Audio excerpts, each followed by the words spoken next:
Before we start today's episode, we wanted to thank our newest Patreon supporters, Amy Craig, Kathy Clearly, Sarah Johnson, and Neha. Thank you all so much for your continued support. It means everything to us. I'm Delma Jackson III.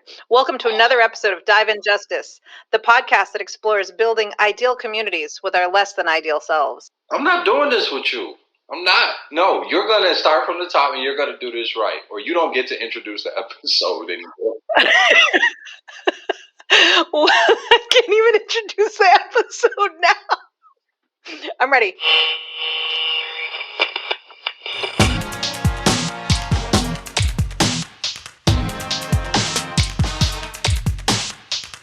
Welcome to another episode of Dive in Justice, the podcast that explores building ideal communities with our less than ideal selves.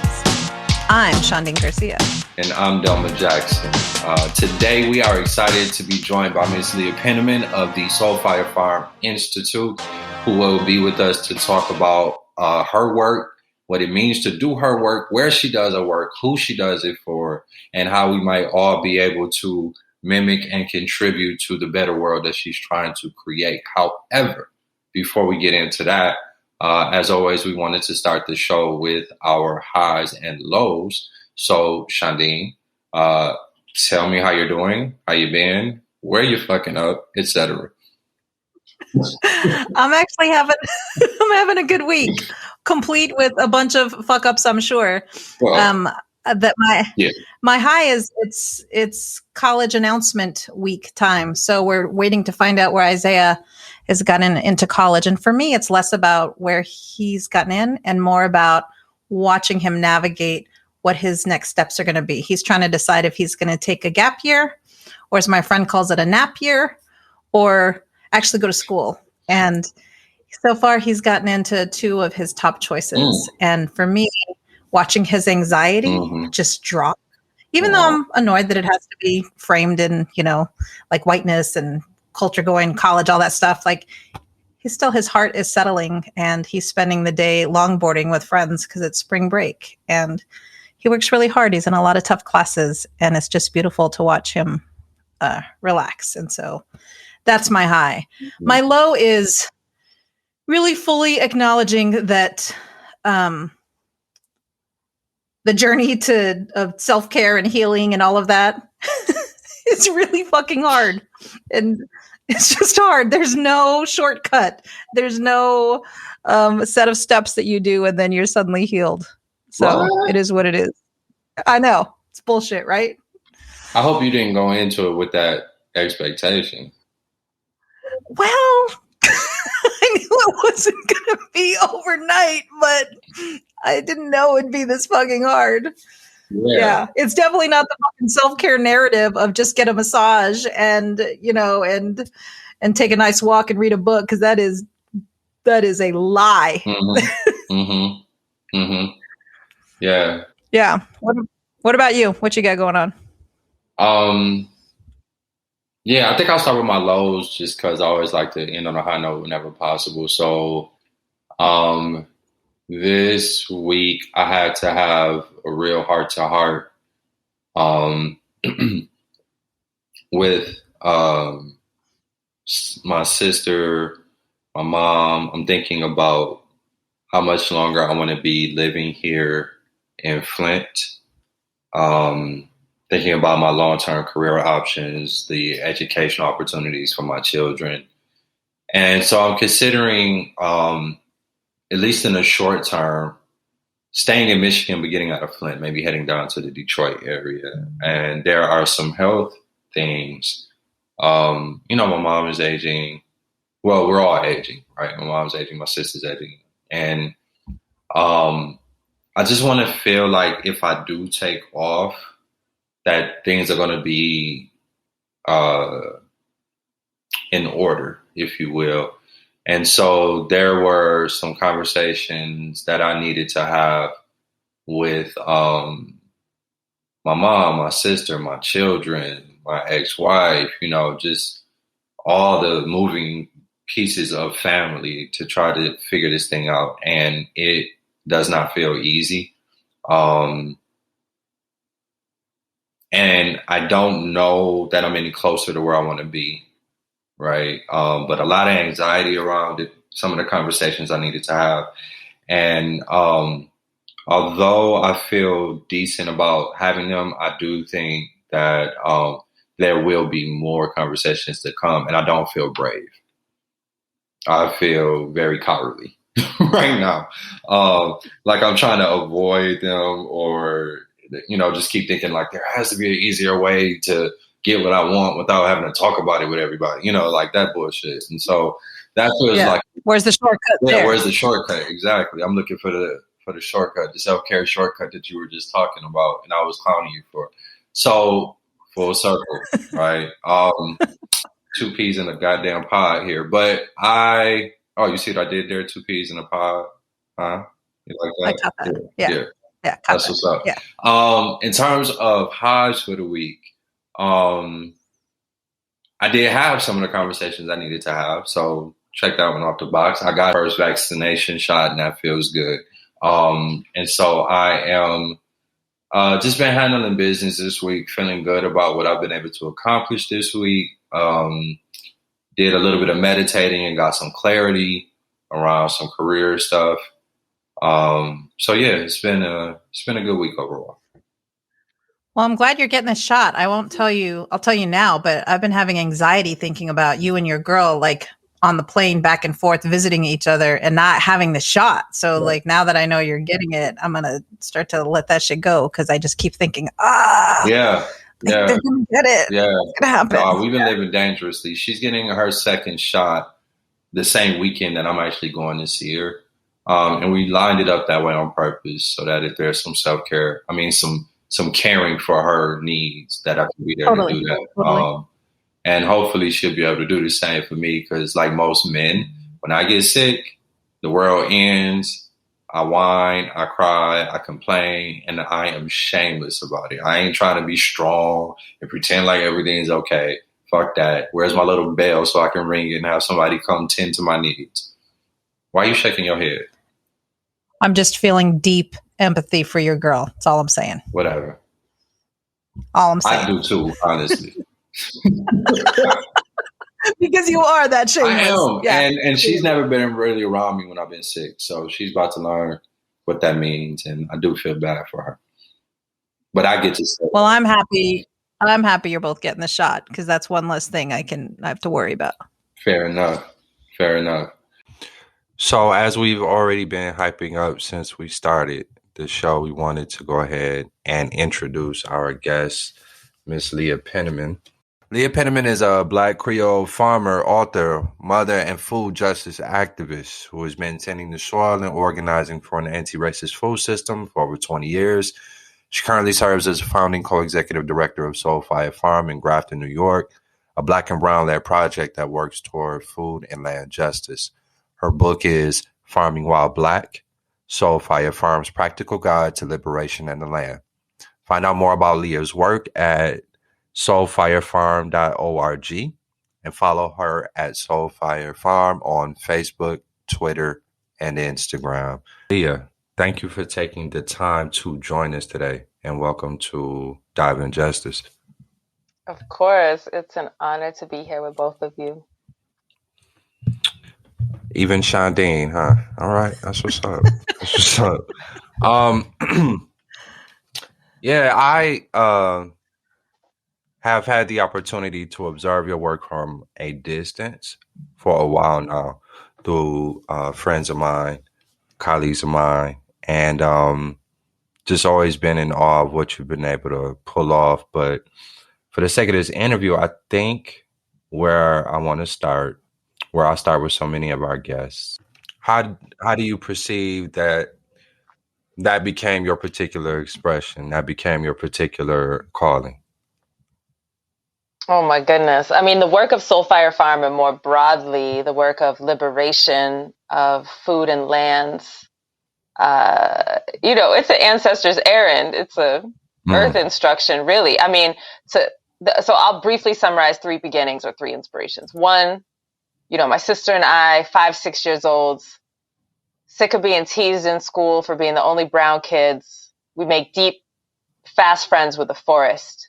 We apprentice ourselves to Grandmother Pine. We invent a religion, so we think, called Mother Nature, right? And make offerings and create songs of praise and start a whole initiative in defense of the forest, right? So that's a beginning, is that intimate relationship. Of course, I found out in my young adulthood we were remembering our ancestral religion, not so much inventing, right? So second beginning, I'm a teen. It's time to get a job, because if I want a bicycle, I need to pay for it. If I want to go to college, I need to pay for it. So I get hired at the Food Project in Boston and learn how to grow food and learn what capital G good really means in terms of that elegant simplicity of seed to harvest and that undeniable, essential nature of the work of growing and distributing food. And so I decide farming is my thing. I go and work, a bunch of different farms. And then the third beginning, of course, is Soulfire.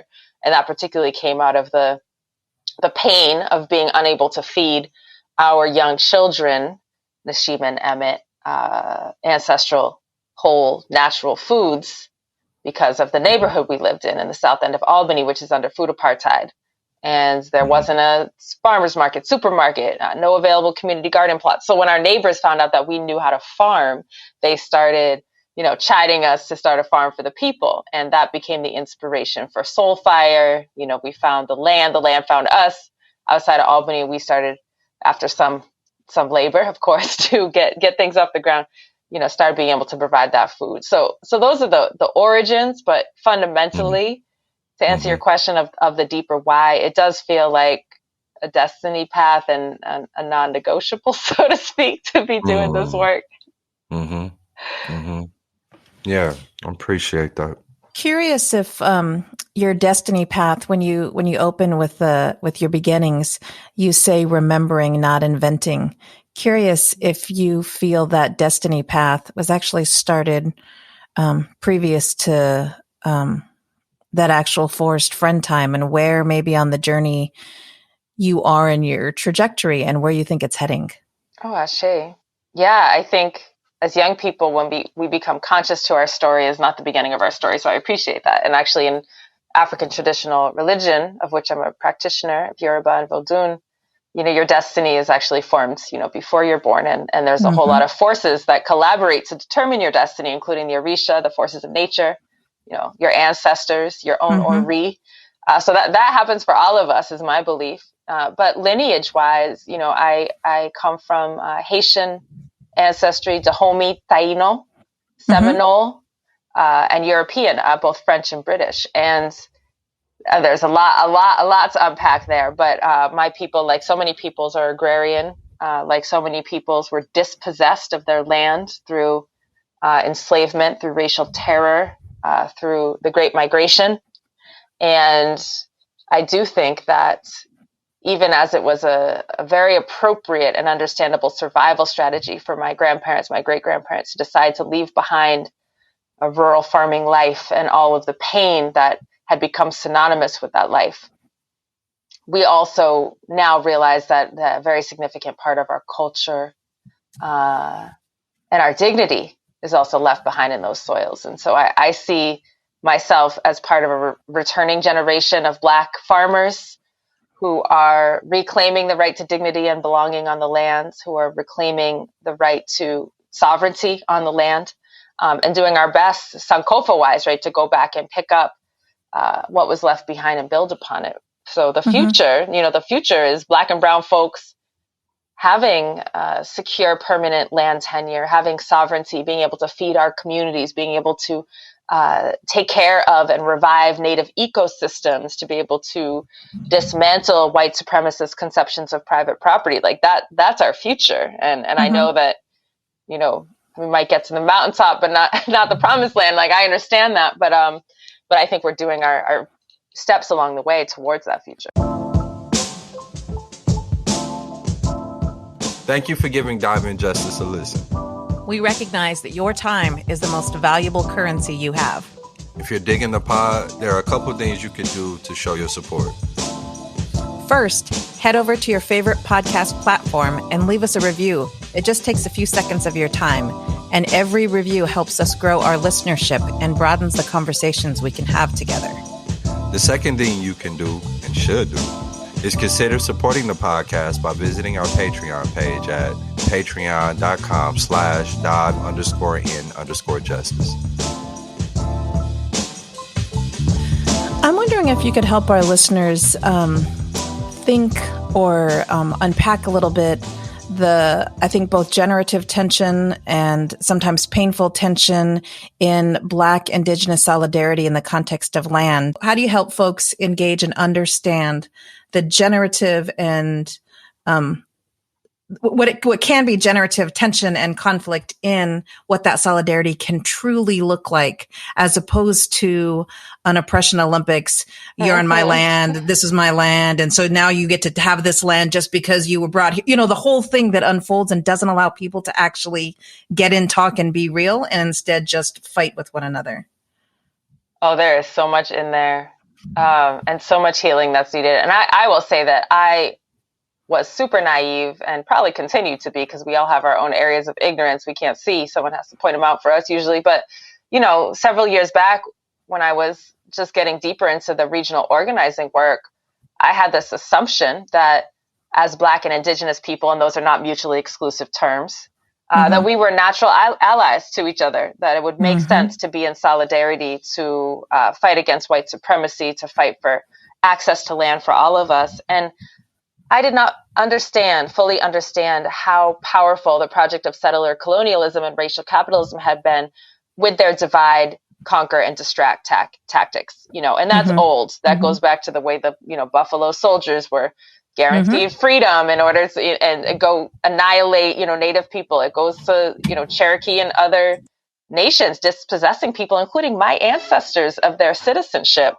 For being Black very recently, it has to do with slaveholding that's happened.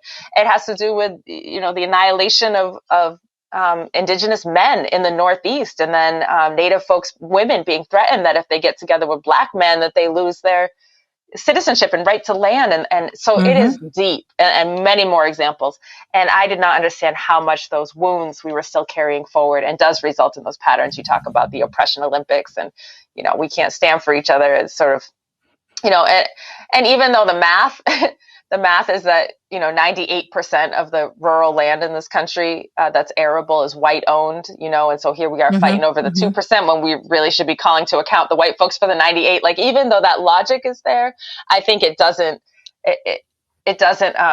overtake the need for that deep healing. And it's going to be generations of dialogue that happen in order for that healing to happen. All that to say, we as an organization, we are Black and brown led, including Indigenous people here, but we're in Mohican territory, and none of us are the original peoples of this land. And so we are not absolved of the need to be in solidarity and in tangible ways. But I would say the most beautiful sort of culmination of this is last year we finally were able to create a legally binding agreement that calls a cultural respect easement, where citizens of the nation can use this land forever for ceremony, hunting, their annual campouts, the things they want to do, and that will be in perpetuity beyond our particular tenure on the land. And so that's both a symbolic victory and also a tangible victory for people to have this land back in a shared way. So that's really exciting, and we'll see what's next. It's really going to be on their terms. Thank you. I really appreciate it. I think there's 17,000 topics in that when Delma mentioned on the top of the show that we're hoping that we can have you come back. There are a few in there that I just think a deep dive would be incredible. So thank you. Absolutely. Yeah. And thank you for the work that you've been doing all this time in community. And with that said, I'm curious to know, what are some of the tools, practices that you have found useful in terms of bolstering your own spine, so to speak, and allowing you to stay in place when others might have run off? Well, I'm not sure I have more courage or skills than anyone else. I have my own run and hide, or maybe I'm more freeze, right? We're all like fight, flight, or freeze. But I will say that practices that give fortitude. So I'll say the spiritual stuff that I feel like you're expecting, but I will also say that even more helpful for me recently has been to get incredibly advanced in my calendaring and boundary setting, because the thing that runs me down is that I want to be, and we want to be endlessly responsive to community need. And that community need is endless. So like 24/7 would not be enough to meet the need. And people get mad, belligerent when you say no too. So it's not even that you set a healthy boundary and the community celebrates you. They're like, well, what about me though? So I think that, you know, some more advanced techniques around calendaring and getting some mentorship from people who understand not just regular busy, but like busy. That's been very helpful. As far as the spiritual fortitude piece, you know, it's a daily thing. I mean, we make offerings to the ground. We pray for the ajoguns to be removed. The ajoguns are those forces of negativity like illness and overwhelm and stress and contention. You know, we pray every day for them to be removed, and we pray every day for all of the ire, the forces of blessing, to come to us. Long life, healthy children, stable home, peaceful community, abundance every day. And we'll make our offerings and call for that. And it sounds simple, but I think when I forget and I go many days without remembering to ask the forces of the universe for what we actually need, those can get obscured. It can be purpose can be obscured, and life can be confusing and devoid of meaning. So, you know, there's more festivals and things and all that we do, but I would say just the daily practice of thank you for all these things. Please remove these things. Please bring in these blessings. Please forgive me. Ashe is the root of it. Yeah, if I could ask you to actually go deeper into the, like, I think it's beautiful and important to think, and I'm a huge prayer. I try to pray, you know, honestly, 2, sometimes 3, 4, 5 times a day. And, you know, Delma and I talk all the time about where executive functioning just kicks us in the ass, right? Like no amount of like me offering cornmeal and say like, help me creator today is going to get my shit together some days. And the competing, produce. People are hurting. People need more, work harder, work faster, I had a somatic healer tell me, Shandine, would you yell at a, you know, flower grow faster, grow stronger, grow like connect quicker? Would you? She's like, 'cause that's what you're doing to yourself. That's what this looks like. You're like, we are nature. And so how do you deal with that? And then a tougher question is like, when I get petty, what that looks like isn't always pretty. And so when you're in the thick of it and trying to balance the actually asking and offering thanks while also dealing with the extreme need, while also about ready to toss your computer out the door because it's glitching around calendaring, how does that show up for you? And how do you navigate it? How do you wish you would navigate it?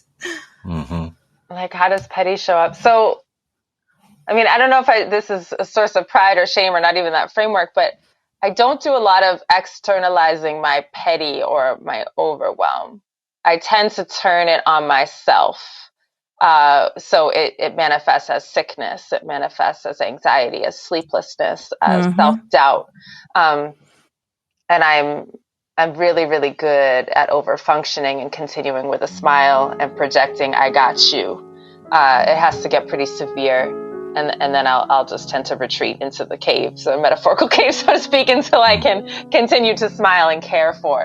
So that, you know, that's my personal work. I would say, you know, I have some pet peeves, but again, I try not to get at people. I get real peeved about entitlement. I get real peeved around whining, which I guess is a form of manifestation of entitlement. So anything around that, I'm just like, I ain't got no time for that.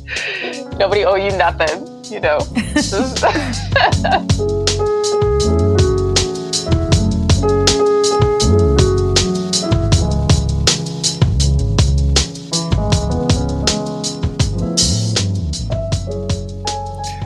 I have actually a follow-up with that. I think one of the things, because I oftentimes find myself working with young folks, like high school, undergrad, sometimes grad school age, the stereotypical age we think of, late teens, early 20s. And as they are coming often into their own political awareness, conscious building, their process tends to follow a pattern that is similar to my own, where eventually anger comes into play and a sense of zeal and some self-righteousness to boot. And all of these factors come into play. What you talking about? That never happens. That's what. And so what I often find is that my younger me would be so impatient with the current me. Talk about it. Right. And so sometimes when we get into spaces where we're all together, I see that divide between the folks that are ready to move yesterday, but don't necessarily have a lot of experience navigating systems of power. And then the elders who are like, slow down. I got it all figured out. And I can be dismissive of what some of these young folks have to offer. Right? You're dismissive of the young folks, you say? Yeah, it can cut both ways, right? And so when you talked about the entitlement piece, that's what came up for me. Because my young people, I love them. And I used to be this, but sometimes I could see this thing where it's like, hey, old man, if you're not approaching this the way I am, then you're not about this life. You ain't about this work. Right. I mean, there's so much in there. So yes, what you're saying. So I'll tell you a really quick story. When I was in college, it was 9/11, right? The attacks and the war and all that. And I remember the response to it, the youngsters, and I was one of them, we started something called the Worcester Global Action Network, which was this anti-imperialist radical organization. At the same time, the people who lived in the city, longtime activists, started something called Worcester Peace Works. And, it was mostly old folks, and we would try to collaborate. And I remember their initial meetings, they were talking about establishing governance and strategy. And I was so confused because we had already planned a rally. We had already planned to chain ourselves to some things. And they're talking about this, like how we making decisions and who's going to be the email listserv, who's going to monitor this and that other thing. And so I was there, man. I thought these old people had no idea. Well, you know which organization still exists? I'll give you one guess, right? And it's still organized. And it's not to say the young folks are right or the old folks are right, but I do think something that really helps me very much is this image of the four wings of a butterfly of transformative social justice, right? So the four wings include, number one, resist. That's the blockades, the marches, the strikes, the sit-ins, right? That's one wing. Another wing is the reform wing. This is how we infiltrate the system. We have some school teachers in there teaching the youngsters. We got some people in office, a couple people, prosecutors in the DA who are going to go for lighter sentences or alternative sentencing. That's the reform. Another wing is the build, the alternative institutions, the people who are starting the freedom schools, the farms, the co-ops, the food hubs, the credit unions, kind of the world we want to see. And then the fourth is heal. That's the ritual, the ceremony, the therapy, the somatics. And we spend a lot of time, we are one butterfly, but we spend a lot of time fighting around which wing is more important, when in fact the butterfly cannot fly without all of those wings. So I really think it's a yes and it's really about appreciating that we do need, we need that rabble rousing energy that's like, let's go right now. If for nothing else, then it scares the powers that be so that they compromise with the reformers. Like, we need all of it. And if we could focus on the butterfly and let people, use their intelligence and their energy in the ways that suits them best, I think we're going to get a lot farther. I think that's the scary piece of it. I really appreciate the butterfly metaphor. It's purposeful that we're to see it as different quarters and sectioned off, right? There's a reason we don't have access to that knowledge. There's a reason brown and black bodies are just like lies are put in front of us day after day after day. There's the purposeful nature to, no, we're actually going to show that only the youth will do this part of the butterfly and only the elders will do this part of the butterfly in order to replicate or maintain this super damaging white supremacist. When I think about like what is my petty and where does it come from, I think one of the things that I do to forgive myself is fall into that. Well, it's intentional, but when I stop there instead of like, well, then then do better, Garcia. Like why are you annoyed with, these kids who are blank or these elders who are yelling at you for this? And it scares me to think about the level of effort it takes to show the connectedness of those 4 sections of the butterfly. I think sometimes I wake up just scared. One of the things I also run into is solidarity around some issues with folks and a lack of solidarity in other issues with the same person. In the world that you move and in the work that you do, I'm wondering if you've ever encountered that and how you tend to hold that in your head and in your work. And I'll give you one example real quick. Prior to working for the Center for Whole Communities, I spent 5 years in downtown Flint doing work for education particularly around folks who are newly diagnosed with HIV. When it comes to the LGBTQ plus community, I had much less access growing up and was carrying a whole lot of stereotypes, a whole lot of ideas that just were outdated and dangerous, right? And I knew that, and I was clear with the folks who hired me, like, hey, I'm here to learn, and as long as we can be cool with that, great. So as I learned, as empathy is built, as my ignorance is examined over and over again, I'm running into brothers all the time, sometimes sisters as well, black and brown folks, who we get to talking about justice and we like, yeah, that's what's up. We checking off all the boxes and you could just feel the solidarity building, right? But as soon as the issue comes up around LGBTQ stuff, then all of a sudden I realize this person and I don't have the same worldview, right? All of a sudden, you went from being somebody I was really vibing with to somebody I'm starting to feel like I don't like you no more. And that's how my petty can look. Because I'm like, yo, I made assumptions that we was all in it together. And now all of a sudden you like, talking about the gay agenda and shit.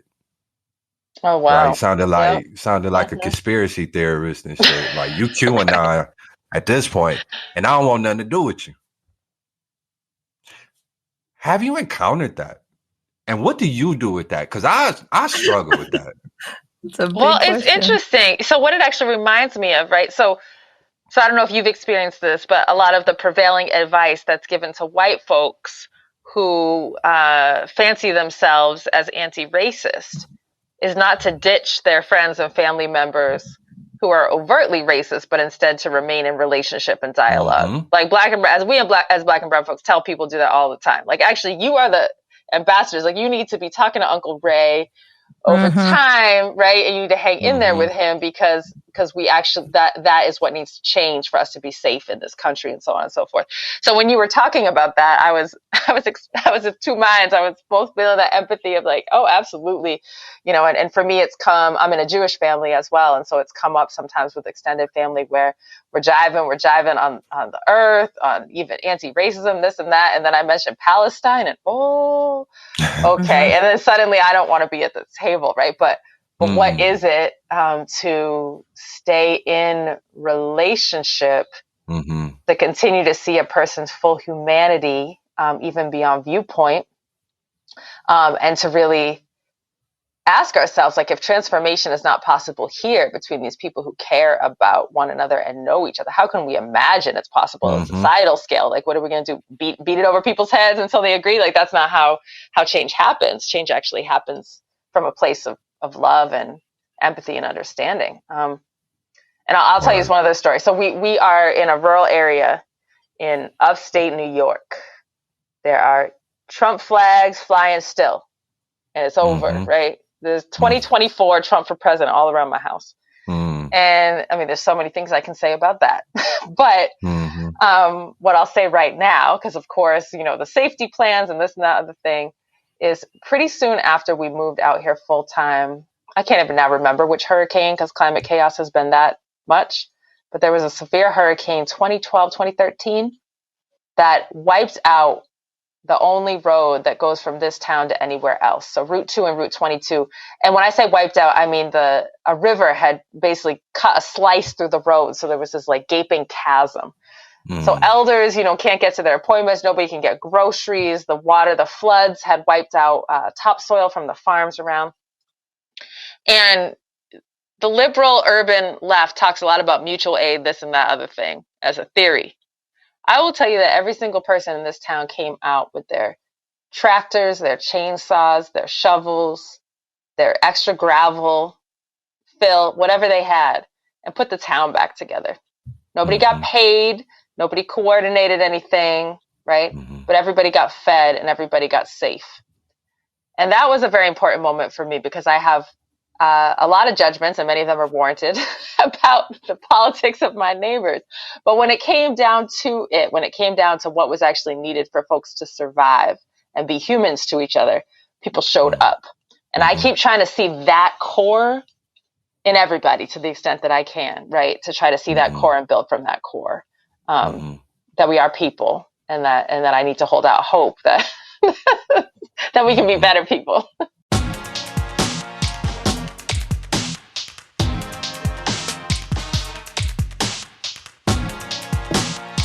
Dive In Justice is a co-production of the Center for Whole Communities and Shoreline Consulting.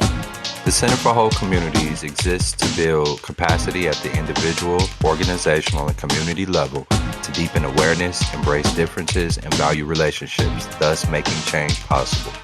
Shoreline Consulting co-constructs solutions and strategies that align with your goals and leverages the voices, perspectives, and wisdom of those who stand to benefit. For more information on the Center for Whole Communities, find us at wholecommunities.org. For more information on Shoreline Consulting, visit us on the web at thinkshorelines.com. Dive In Justice theme song created by Nasir Thomas Jackson. Doug Fahrenstein is our audio engineer. Sarah McCandless is our administrative support. Jennifer Cotting and Soraya Yamada Sapien help us out with marketing and promotional support. Thank you all so much. Without your continued efforts, this show would not be possible.